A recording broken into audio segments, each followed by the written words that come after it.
Hey guys, welcome back to the 21-day FontanaFit fitness challenge, and we're on day 5, and day 5 for us is a recovery day, a little bit of R&R. And what I'm going to talk you through today is foam rolling to help with our mobility and our flexibility, to help us keep those injuries at bay, and also to help promote better technique in your squats and your deadlifts, alleviate those sort of tight restrictive points in the body. And we're just gonna, just recover and relax.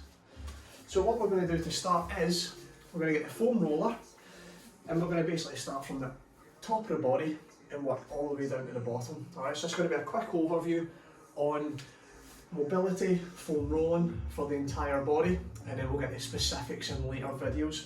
So to get the upper back, if you get any upper back pain, or somebody like myself who's got a little bit of kyphosis, a little bit of rounding of the shoulders, that back sort of, need to open up that back. We also want to open up that chest as well, but we can use the foam roller on the back.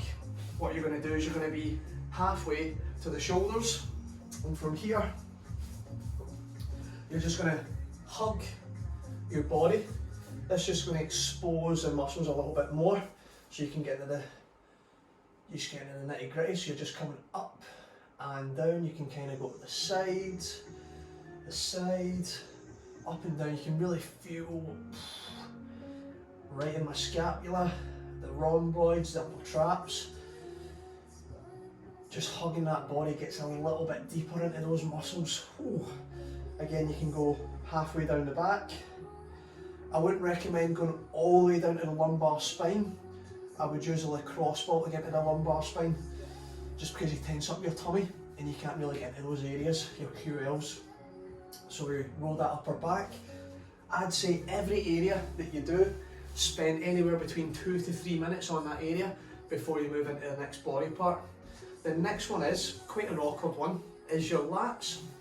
Again, onto your side, you're going to straighten out that arm, and from here, just going to move up and down, nice small movements, get into those lats. Usually it's in the sort of mid to lower point towards your rib cage, where you start to feel those sort of tight spots. Again, just roll around, feel that tight spot, hold it there for about 30 seconds until it eases off, and then you start rolling again. Again, you want to do this on your left side as well to make sure you're balancing everything out.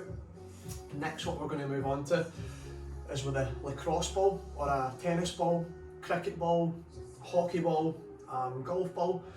You're going to put this, if it's on the right hand side, you're going to get this here, and from here what you're going to do is you're going to get it to the lower back, your QL, and then from here you're just going to tuck it in to that muscle. You feel a little bit of pain, and then you're just going to roll over onto that area and allow that lacrosse ball and the QL, the muscle fibres, to push against each other to ease off that area. So you're just easing off that lower back, and again you can move back and forth, back and forth. You're sort of using your body weight and also the ground with the lacrosse ball pushing back to just really stretch that area out and mobilise it and switch it off if it's angry. Again, spending 2 to 3 minutes on the right hand side, then spend 2 to 3 on the left. From here we're going to get the foam roller again. We're going to work on our glutes. What we're going to do here is we're going to do figure 4. So if you're going to be doing your right hand side glute, what you're going to do is you're going to get your right leg and you're going to put it over the top of your left leg, like so. Again, like the same way we were hugging the chest and the shoulders, doing our upper back, you're doing the exact same here by putting the right leg over the left knee. It's exposing that glute area, and again for me it's sort of upper glutes that are really tight, so I'm just going to get into that area. I'm going to hold and press 30 seconds, and then I'm just going to let that ease off, and then I'm just going to roll around until I can feel that next tight spot into the middle, sort of sciatic nerve, piriformis. Hold there 30 seconds, and then let go, just release, like so. Again, if that doesn't seem to be working, you can always make that a little bit more intense. by using a smaller surface area from here, and it just really digs in, feels like an elbow instead of a forearm, and that gets right, that's really sore there. Hold again 30 seconds. Once it eases off, you roll around, find another sore spot, and again you'd mimic on that left side as well. Next, IT band. So a lot of people say, you know, you shouldn't really roll into your IT band because it's a nice big thick sheet instead of an actual muscle. But again, it depends. If you feel that mentally up here that rolling out your IT band helps, you know, your ball and socket joint become free, it's all down to you, the individual. I'm just going to show you how to do it. If it works, it works. If it doesn't, it doesn't. No harm, no foul sort of thing. So again, what you're going to do is kind of the right hand plank position. You're going to put that right elbow on the ground. You're going to pick those hips off the ground. This is one you kind of see a lot of people wincing, because IT band, we don't like the IT bands being touched, but it's a really good place to just get some mobility, get some blood flow in there, increase that range of motion through the hip area, through the ball and socket joint. Again, you're just moving up and down. I'm just using a carpet in my sock to glide up the hip and then down the leg, all the way down, all the way up, all the way down, all the way up, all the way down. You'll usually see some people roll two legs nice and straight like this, and it's kind of awkward looking. You want that left leg out in front of you, the right leg at the back, just sliding up and down, trying to get as less friction as possible when you're moving up and down that IT band. Again, you'll find that's quite sore, quite challenging to do for 2 to 3 minutes, so you might want to do something softer than this, maybe like a yoga foam roller instead of a sort of an athletic foam roller. Again, 2 minutes in one, 2 minutes in the other. We can then move on to our hamstrings. Here, we're just going to come up and we can do as one, and again you can roll your foot. That's you going into, so we've got external rotation and we've got internal rotation. So if we move our foot out to the side, we're going to get those lateral hamstring muscles. If we go into internal rotation, where we're internally rotating our foot, we're then going to get the medial parts of our hamstring. Again, you can do it individually.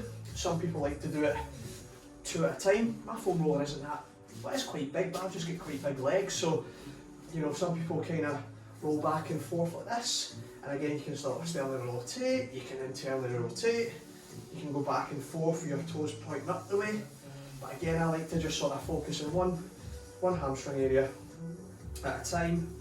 I feel that it's less awkward for me, and I get all the way up to the top, high hamstring, and then all the way down to the bottom, where usually that's my tight area. Being a runner, that's kind of like sort of the tightest part.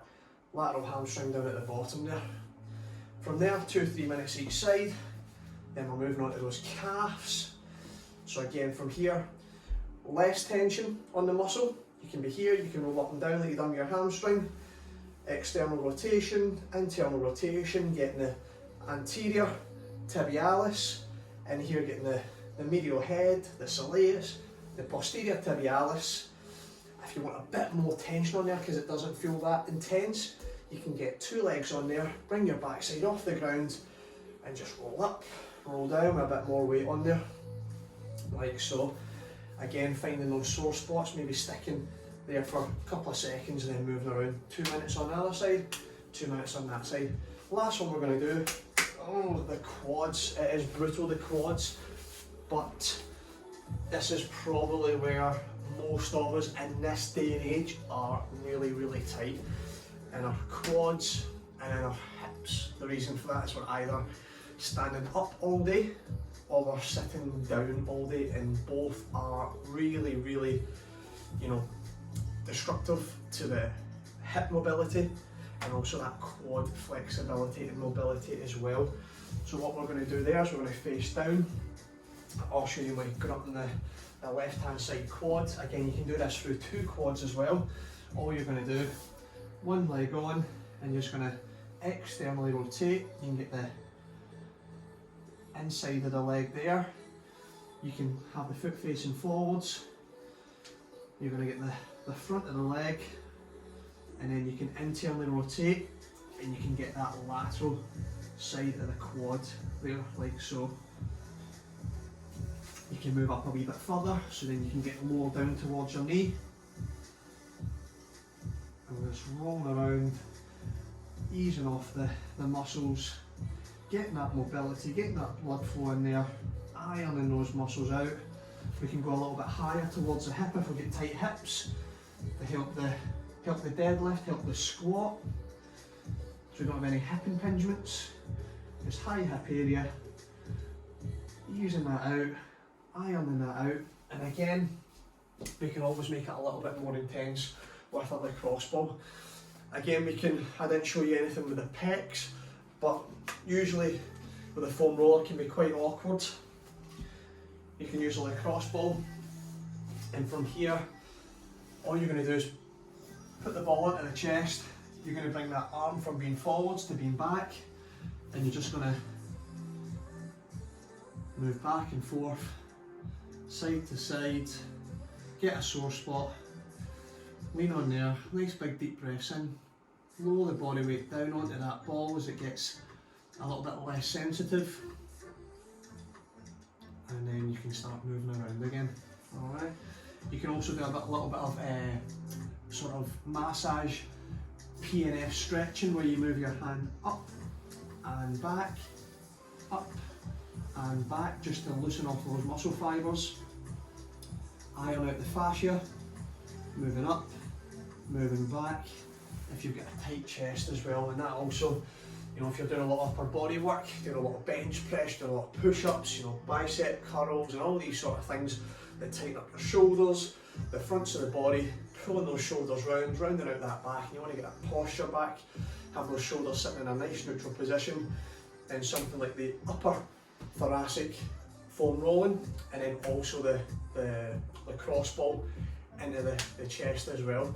Again, this is a little recovery session I like to do after training to help make sure that I'm nice and mobile, I stay injury free, and also it keeps my technique well as well. So hopefully you enjoyed this video, hopefully you're enjoying your rest and recovery during the weekend, and I'll see you all on Monday for a upper body workout.